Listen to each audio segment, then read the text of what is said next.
Hello everyone. Today I'd like to talk with you all a bit about Danganronpa Trigger Happy Havoc. I've played through the PlayStation Vita version of the game, and now that there's a Steam version available for PC, I thought you all might appreciate a nice, spoiler-free review to help you decide if you should pick this one up or not. So, Danganronpa. You play as a boy named Makoto. You're an average high school kid with no real redeemable qualities about you. However, you get accepted into a very prestigious school called Hope's Peak Academy, alongside 14 other very incredible students. Each of your fellow classmates has their own ultimate skill set, such as the ultimate baseball star, the ultimate swimmer, the ultimate writing prodigy, and so on. You've been accepted into Hope's Peak as the ultimate lucky student, simply because your name was randomly selected from a list, with the odds weighing against you, similar to your chances of winning the lottery. On your first day of attending Hope's Peak, you lose consciousness, and once you wake up you discover you're locked inside Hope's Peak Academy with your fellow classmates. Your lives are now being dictated by a robotic bear named Monokuma, and your options are laid out for you. Either you can live a communal life together with your other 14 classmates inside Hope's Peak Academy for the rest of your lives, or you can murder someone. If a student successfully kills another student and is not discovered, then the killer can leave Hope's Peak Academy freely into the outside world. This game is a visual novel with some dating sim elements, but what you'll find at the core of the game is quite a bit more complicated than just that. Danganronpa is heavily focused on solving murder mysteries.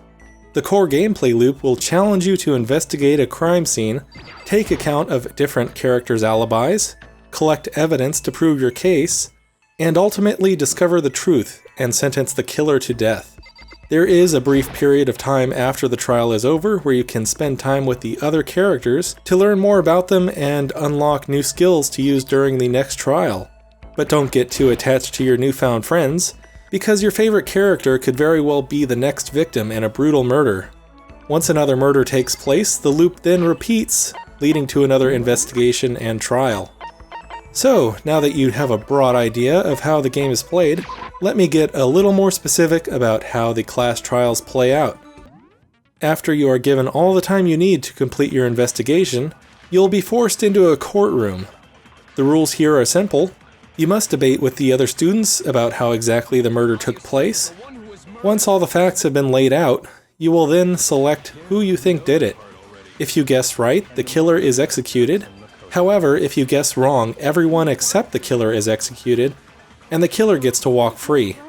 This is a risk that's involved with every trial, so it's important that you get your facts right and discover the truth about every detail before pulling the trigger.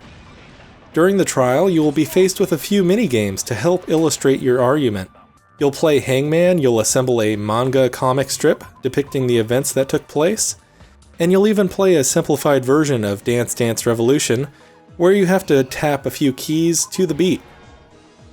The most important mini-game, however, is what I like to call Spot the Contradiction.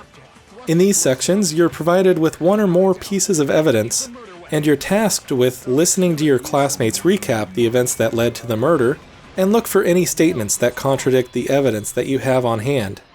Once you've found a hole in their story, you take aim and fire a truth bullet at their contradiction and shout, "No, that's wrong!"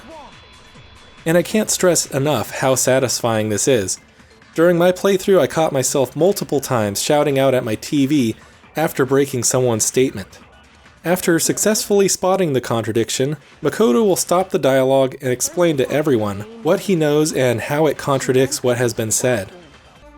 So, besides the class trials, I mentioned there is also a dating sim side of the game. However, I wouldn't exactly call it dating.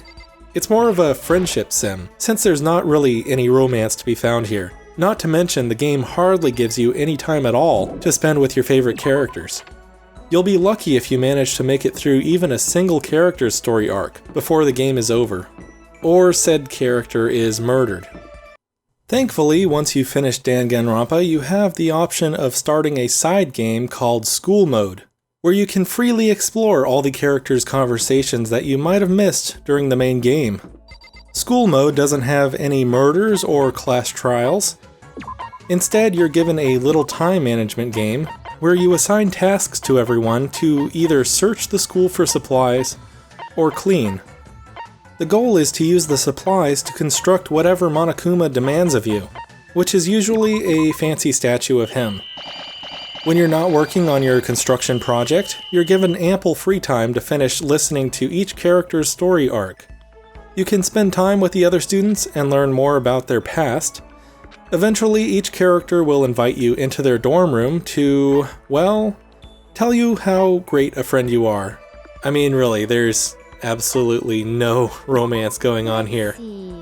So, when all this is said and done, would I recommend Danganronpa? Hell yes! This game will make you feel like a detective genius when you discover for yourself the truth behind a puzzling murder. At the same time, the game can make you feel like a complete fool when you are so sure you know who the killer is, just to find out that because of one small detail you overlooked, your facts are all wrong. It's an incredible balancing act of feeling confident about your decisions and being pleasantly surprised when you're thrown off guard. The entire game is a thrilling roller coaster that will keep you guessing until the very end. The one and only gripe I have with Danganronpa has to do with the execution of the Spot the Contradiction minigame. Because you have to literally aim your truth bullets and land hits in order to break a statement, it leads to some very infuriating situations. The aiming reticle will bob and weave all over the screen just to make aiming even more difficult. And on top of that, there will often be distracting purple words floating over top of the statements you intend to hit, effectively blocking your shot. This leads to frustrating gameplay that will have you knowing the solution, but failing over and over again simply on the execution of that solution. I've lost count of how many times I've had the correct evidence to contradict a statement, but failed because I simply missed my shot, or was blocked by purple text.